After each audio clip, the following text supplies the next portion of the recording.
A Convergence of Cost, a short story by Jay Odjick. Narrated by S. George Lee.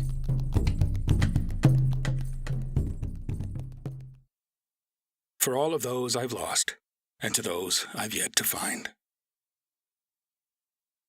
July 2014. Charlie flipped the dial on the radio, the sounds of static bouncing through the interior of the car. The rain hitting the car had been soothing earlier. Now, urgent taps striking his windshield served as a reminder of how much road they still had to cover. They were driving to Charlie's hometown.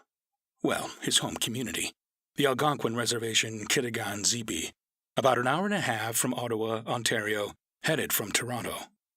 They'd made pretty decent time, too, until the rain picked up.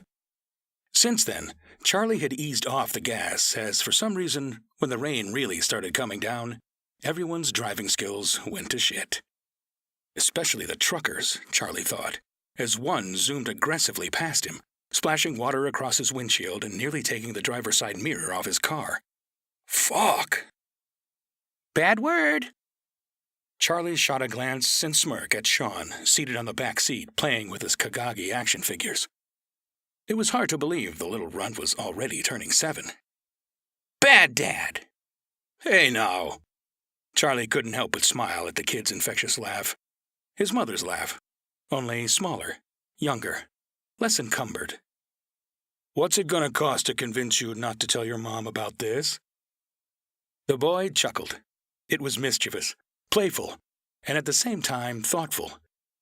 Charlie could practically hear the wheels spinning in the kid's head. Hadn't just inherited his mother's looks, he thought.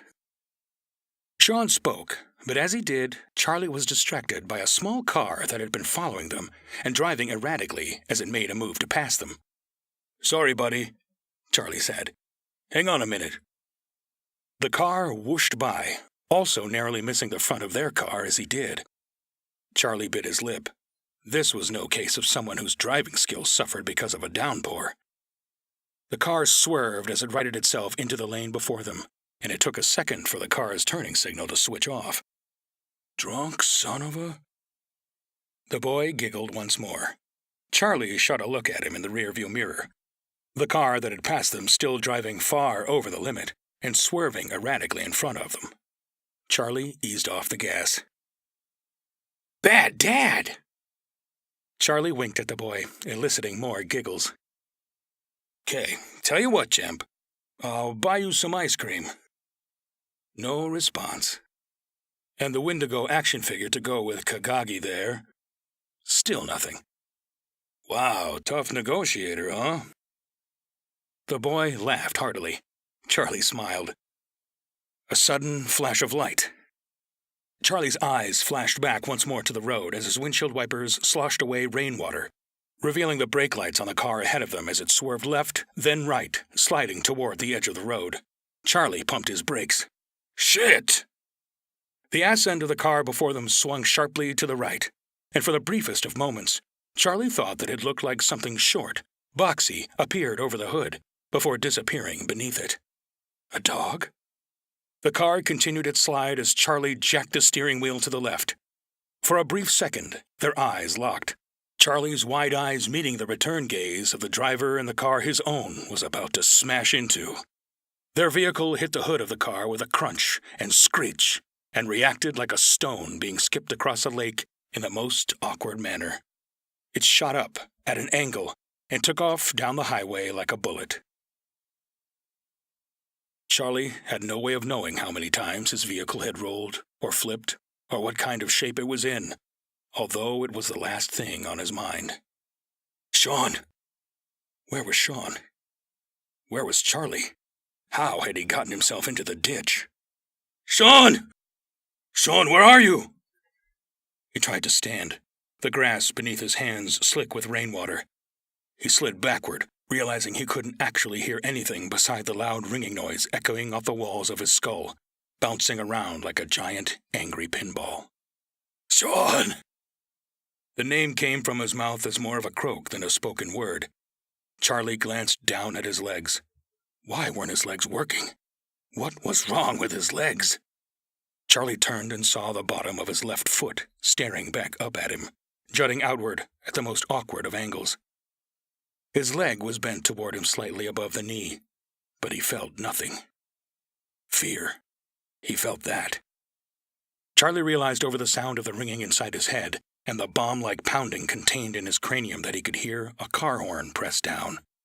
The tick-tick-ticking of a windshield wiper stuck on something on the highway above him, just out of eyeshot. He had been ejected from the vehicle. Sean must be in the vehicle. Scared. Alone. Crawl. Drag. However you have to. However you can. Sean!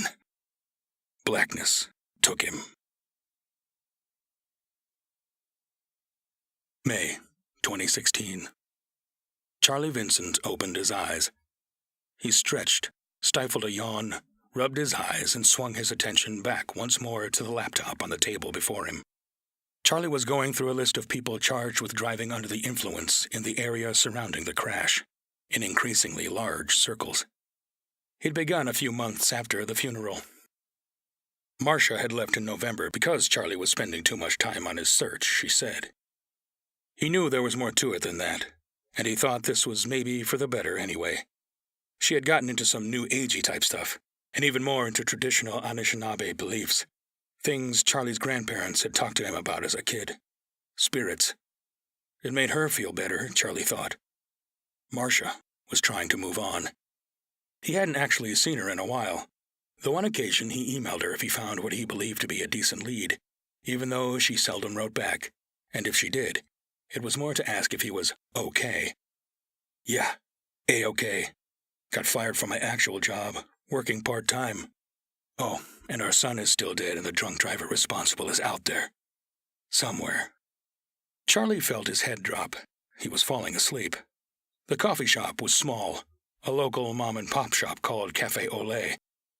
And apart from an old man in the corner working over the same cup of tea for what felt like hours, he was alone.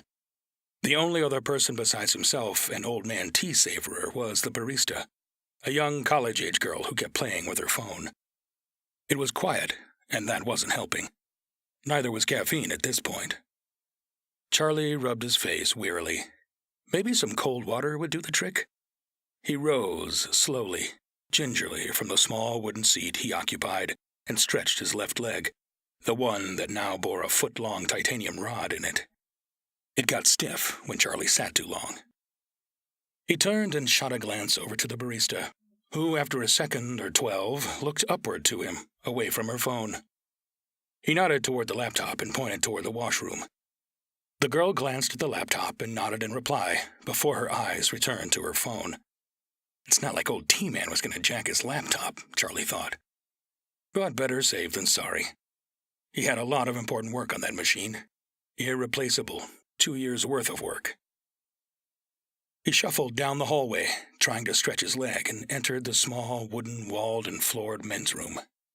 He looked at himself in the mirror. Dark circles under the eyes, the brown and gray hair that lined his jaw, chin, and cheeks way too long to be rightfully called stubble at this point. He needed a haircut. People would say that anyway. Charlie turned on the tap, turning the knob to as cold as possible, and ran the water over his face. His knee locked up, and Charlie grimaced. He had become so accustomed to it that now even the pain didn't jolt him awake anymore. He'd quit the pills after they started clouding his mind. It didn't hurt that bad if it couldn't keep him awake anymore. He needed his mind as sharp as possible. After the incident, he realized there was a part of his memory missing. His car slamming into the driver ahead of him, yes, he certainly remembered that. His desperate attempts to avoid that crash, definitely. What had the other car hit? Had it actually hit it? How'd he get into the ditch? How long was he unconscious? Bits and pieces. Being wheeled toward an ambulance as a small bag was placed onto a gurney. A paramedic actually in tears as they loaded his son in a fucking bag into an ambulance with no lights. But the driver's face? No. A complete blank. He knew they had seen each other. Could have sworn they locked eyes even. But Charlie Vincent had no recollection of the face that stared back. So now he stared into computer screens, hoping one day he would lock eyes with someone on that screen, and he'd know. He'd fucking know. He thought if he could just see that man again. But for now, the only face he saw was his own. Tired. Old. Haggard, Marcia would say. Charlie left the washroom and limped over to his laptop. Old T-Man was nowhere to be seen. Nor, it turned out, was the barista. The place was empty. There wasn't even any music playing. Empty. The laptop. God damn it! Charlie swung his leg around the corner of the counter and laid eyes upon the table he'd been seated at, chairs still jutting out awkwardly. It was there. Thank fuck the laptop was still there. You nodded, Charlie screamed inside. You looked at me and I pointed at the washroom and you nodded and... He neared the table. Wait. The screen. Different. He clutched the laptop, bringing it up to his chest. The listing of arrestees was gone. God damn it. In its place, a video. A nondescript YouTube ripoff, with a video of a road at night. Rain. The title. Good God, the title. Charlie whipped his head around frantically. Fuck you, man! What the hell? The title of the video said, Aftermath of Fatal Collision on Route 105. This isn't funny, you son of a... Movement. The video was playing. He hadn't clicked the tiny arrow, but the video was playing. And how? Why? Charlie Vincent's eyes grew wide. This was after the crash. The little bag was loaded into the ambulance by the crying paramedic and it was driving off. So slow. Why was it moving so slow? And Charlie was there. He was on a gurney, and he was saying something quietly, over and over as they placed him, too, into an ambulance. And for a brief second, the camera moved, and he saw the car. The car he had hit was on screen. No driver. Driver's side door open. Gone. Charlie saw a tiny drop of water hit the keyboard on the laptop. Who would do this to him? Why? He felt eyes upon him. He looked up, away from the screen. His eyes darted to the windows facing out onto a desolate, empty street. No one there. The old T-Man. Motherfucker, it had to be the old T-Man. He must have known, and he waited, sipping his fucking shit tea, and when Charlie got up, he put his video on. Charlie's train of thought was utterly derailed by what he saw next on his screen. Sean. And there he was, standing at the edge of the tree line, watching the ambulance that had his father in it drive off into the dark, away from him, his face motionless, expressionless, standing on a computer screen in a video. At the same time as he was in a rubber bag slick with rain and tears, he was there. Charlie Vincent rushed out of the coffee shop and into the cool night air. Night, May 14th, 2016. Charlie's car turned onto an old road just outside Chelsea, Quebec. He'd been on the road nearly 3 hours, but was getting close. He'd go to the site of the incident the following morning. He glanced down at his fuel gauge. Still had about a quarter tank. Plenty of gas. He glanced at his cell phone. Still no reply. He'd sent Marcia the video an hour and a half ago. Called. Sent texts. Come on, Marcia. It was late. Maybe she was in bed. Charlie realized there was little point in going to where the incident had taken place that night. It was dark. Cold. With this rain? A sign caught Charlie's eye. It read Hotel Ritz. Charlie pulled off into the empty parking and exited the car. He'd find a place to sleep. Tomorrow he'd go to the site and it would be hard. He realized it would be hard, but he had to do it. He had seen Sean there. Whoever or whatever was in that bag, whatever thing that they had placed in a pine box and buried, that wasn't his son. His son was out there. He couldn't just leave him behind. As Charlie made his way into what passed for the Hotel Ritz's lobby, his phone rang. Charlie? One sec, Kay. Hang on. He limped to the front desk. A man in his early 30s with brown mid-length hair, scruffy beard, and neck tattoo of a dragon sat, his legs crossed behind the desk. Travis with the neck tattoo watched a television intently. Charlie tapped the front desk counter impatiently. Excuse me? Nothing. Charlie eyeballed the clerk. The man's shirt had a name tag on it that read, Travis Eager. Hey, Travis, paying customer here. Charlie shook his head, digging for his wallet at the same time. The man simply nodded, not looking away from his TV, and reached out his left hand toward a small wooden box filled with plastic door keys. 1 bedroom. Charlie turned his attention once more to his phone. Marcia, okay, did you get what I sent you? Charlie, are you okay? How much? To the clerk, still watching his TV. What? I'm okay, yeah. I'm at the Ritz Hotel outside Chelsea. Marcia, did you see? The clerk said, $120, no smoking. Charlie plunked down $120 on the counter as Marcia replied, I saw the video. I'd seen it before. I don't know why you sent me that, Charlie. Charlie collected the room key and spun toward the hallway to his left. The room key read 107. No, Marcia, listen. Quieter now, he said. Sean. Marcia, did you see Sean? Silence as Charlie made his way down the hallway, past room 101. What? The word came out sharply. Of course I didn't, Charlie. He was... Okay, you didn't watch it all, did you? He approached room 107, extending his hand and the room key. I did. I don't... Charlie, what are you saying? Charlie entered the room, shutting the door quickly behind him. Sean, Marcia. Our son? Our boy? He said the words as though she actually needed clarification on that point. He was there, after the ambulances. He was there, standing, and he... No. Marcia, watch the video. He's there. Charlie, are you taking the medication for your leg again? Are you drinking? She missed it. She must have missed it. After all, he was the one who poured through list after list after list of people arrested from crimes like the one that took their son away. He felt bad after thinking that maybe he cared more. Bad husband. Ex-husband. Our son is out there, Marcia. No, Charlie, he isn't. Charlie looked outside through the grimy window beside the bed, out into the rain-whipped night. The cold wind blowing rain at a diagonal angle past his car in the parking lot. Watch the video again, Marcia. Please. No. He's there. He pressed the red text on his screen reading End Call. Charlie made his way toward the exit. Bad Dad!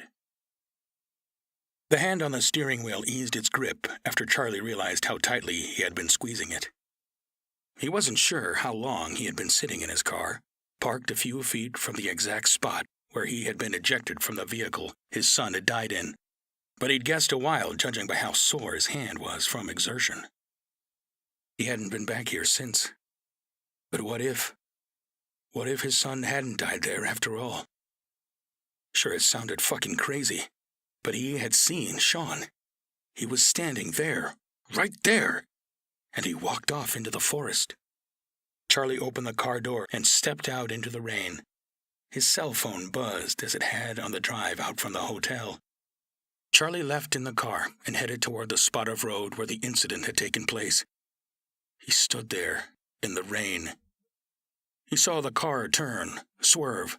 He saw his hands gripping the steering wheel once more. Left, right, back again. The hood of the car approaching. The driver's face a blank. A hole.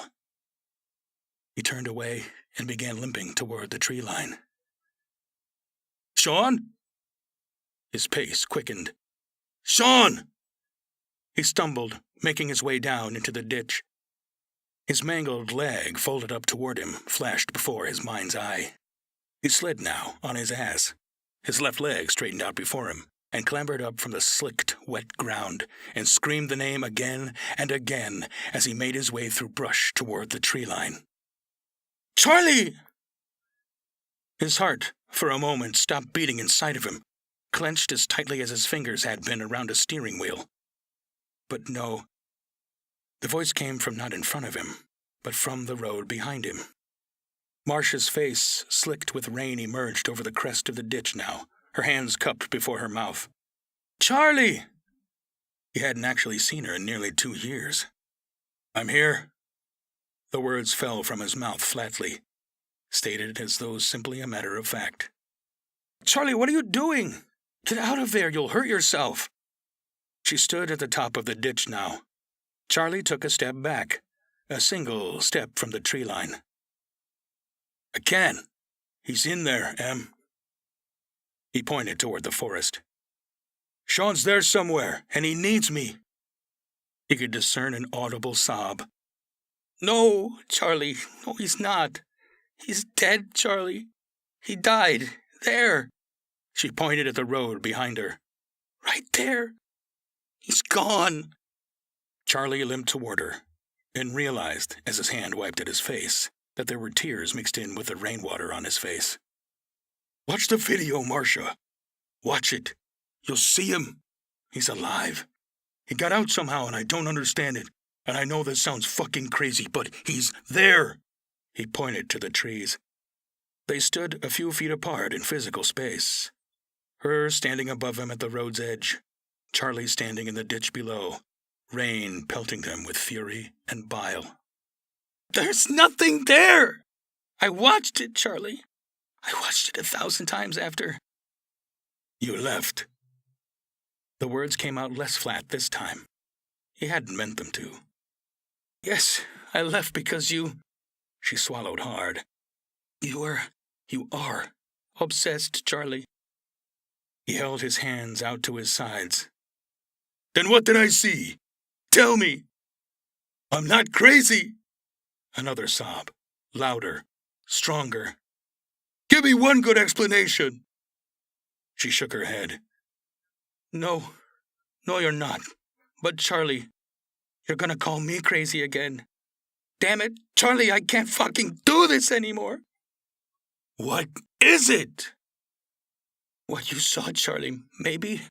She looked him dead in the eyes, calmly now, and he remembered once more just how much their son had inherited them. Pagajanini, they called him, Charlie. "What?" "Marcia." She pointed at the forest. "Remember, when you were a kid, your grandparents had told you. I know. I remember you telling Sean." "Ridiculous." "You told him, Charlie. You told him they were small, right? Supernatural. They could do things." "There's no such thing!" "There's no such thing as our dead son in that fucking video you sent me. Charlie, they could play tricks on people. They're mean, remember? They'd braid people's hair, and if the braid was removed, they'd die." Charlie turned away from her. "Remember, as a kid, they told you. They said they can make themselves look like kids, right?" She paused. "Kids you know. Trick you and lure you into the bush. Charlie, come on." "You don't fucking believe me.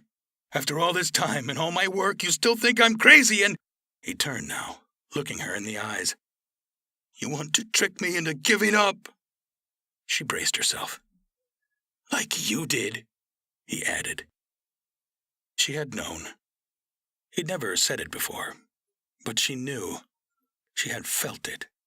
He emailed her things, she thought sometimes in weaker moments, not to include her, or to feel less alone even. To prove her wrong. "Charlie, don't." He raised his arms once more. "You did, Marcia. You left and you went off to live on the res again, and I was the one who— Who what? What did you do, Charlie? You shut down.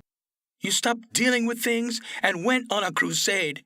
You shut us out, and you started looking for things you would never find, 'cause you knew that way you could fucking hide forever." He turned away.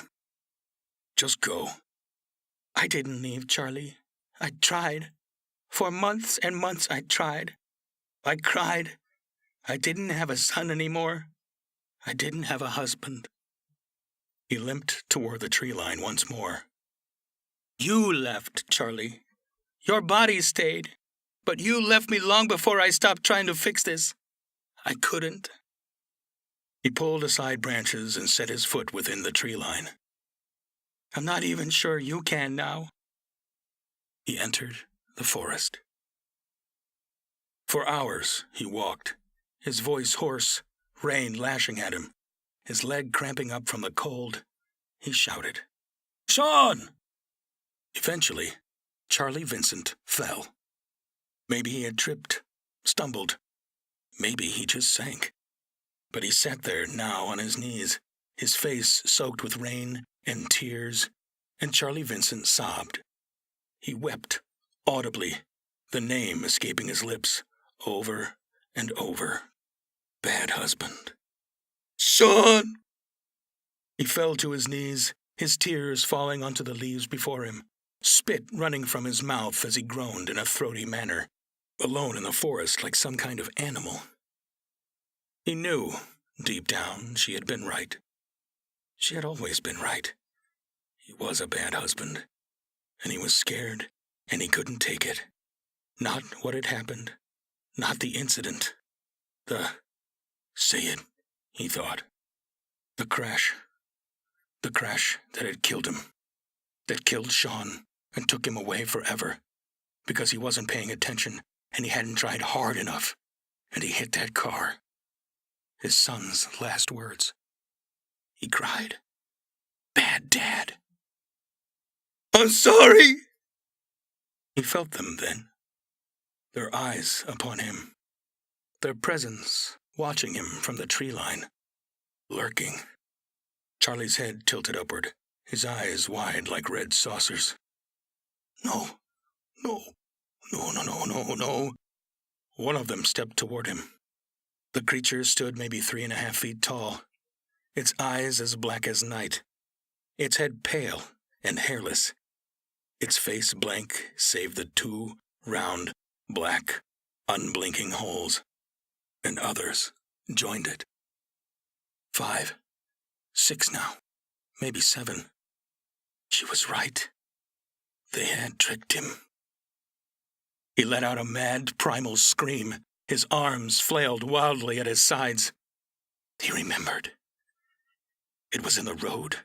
The driver, speeding, well above the speed limit, could not stop, and he hit it. Charlie had seen its head, above the hood of the car seconds before he'd hit it. Oh, dear God. He had done it, hadn't he? The driver had hit one. Killed it.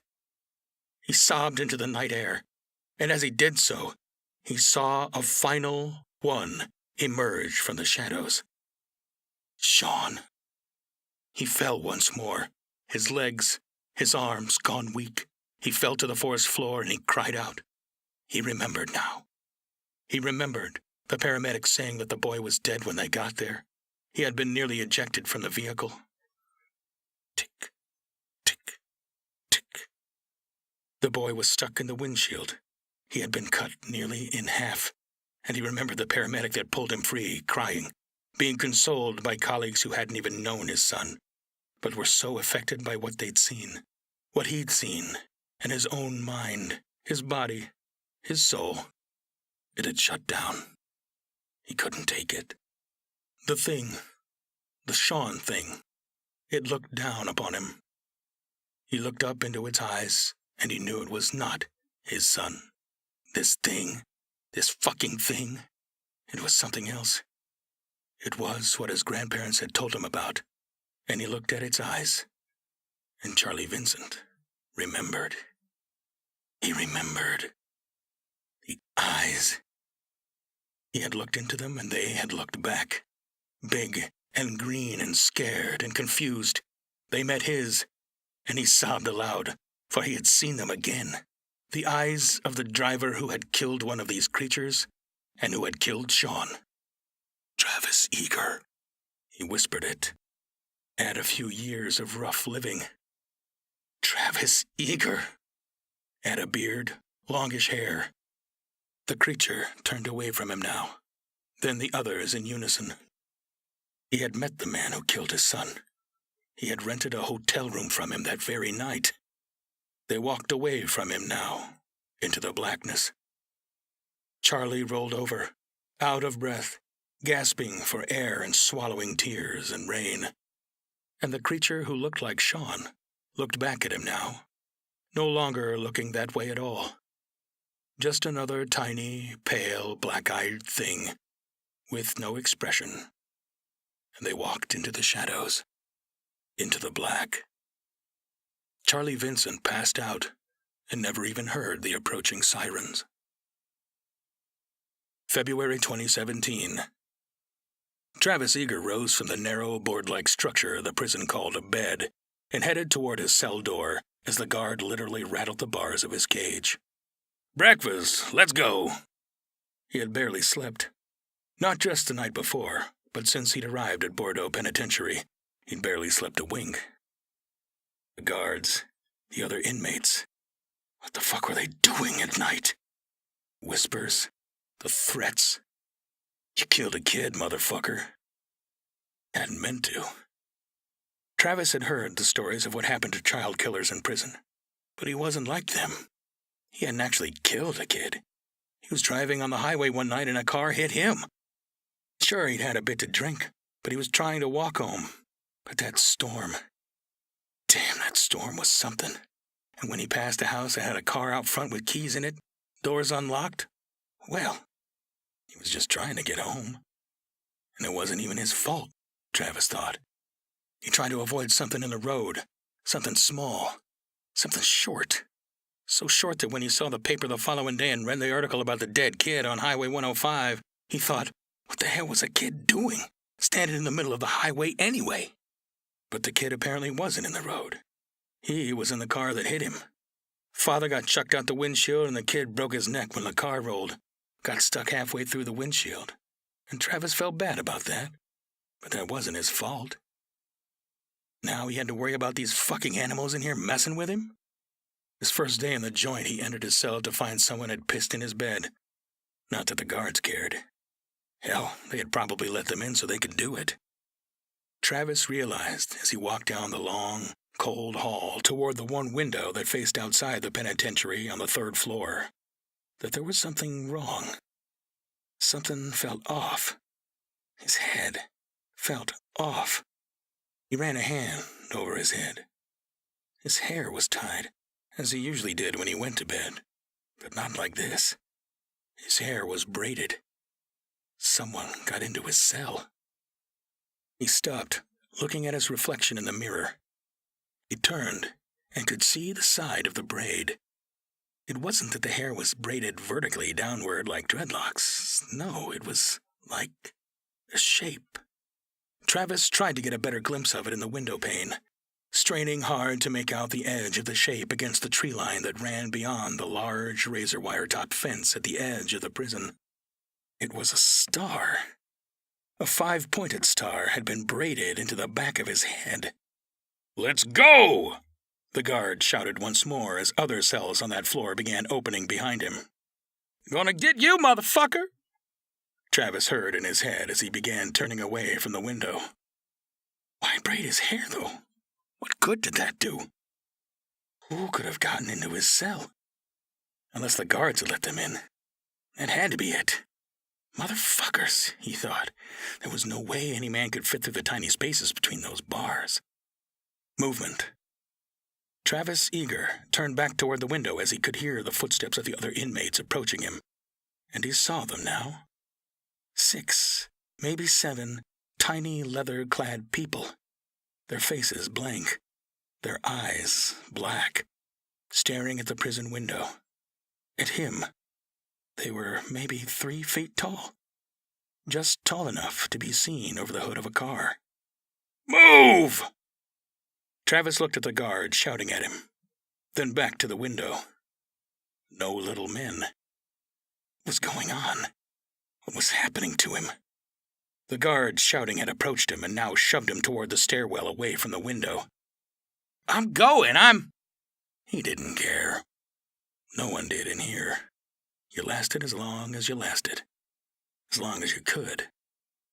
Travis Eager tugged at the braid on the back of his head and began pulling strands of hair, one piece at a time. And it began.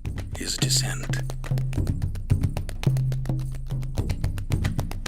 This has been A Convergence of Cost by Jay Odjick. Narrated by S. George Lee.